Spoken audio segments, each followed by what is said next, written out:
Friends, welcome back to my channel smiley Sneha. আজকে অনেক দিন পর আবারও চলে এসেছি একটা কবিতা নিয়ে। কবি হলেন সুকান্ত ভট্টাচার্য। কবিতার নাম একটি মোরগের কাহিনী।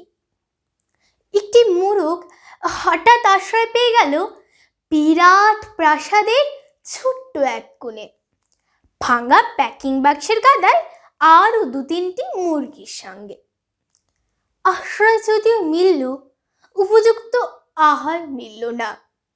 সুতীক্ষ্ণ চিৎকারে প্রতিবাদ জানিয়ে গলা ফাটালো সেই মোরগ ভোর থেকে সন্ধে পর্যন্ত।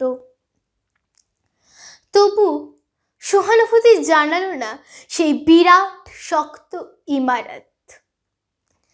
তারপর শুরু হলো তার আস্তা করে আনাগোনা।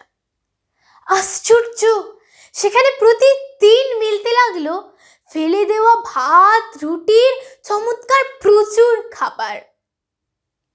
তারপর একসময় আস্তা কুড়েও এলো অংশীদার। ময়লা, ছেঁড়া, ন্যাকড়া পড়া 2-3টে মানুষ। কাজে দুর্বলতর মোরগের খাবার গেল বন্ধ হয়ে। খাবার খাবার খানিকটা খাবার। অসহায় মোরগ খাবারের সন্ধানে বারবার চেষ্টা করলো প্রাসাদে ঢুকতে। প্রত্যেকবারই তারা খেলো প্রচণ্ড। ছোট্ট মোরগ ঘাড় উঁচু করে স্বপ্ন দেখে প্রাসাদের ভিতর রাশি রাশি খাবার। তারপর সত্যি সে একদিন প্রাসাদে ঢুকতে পেল।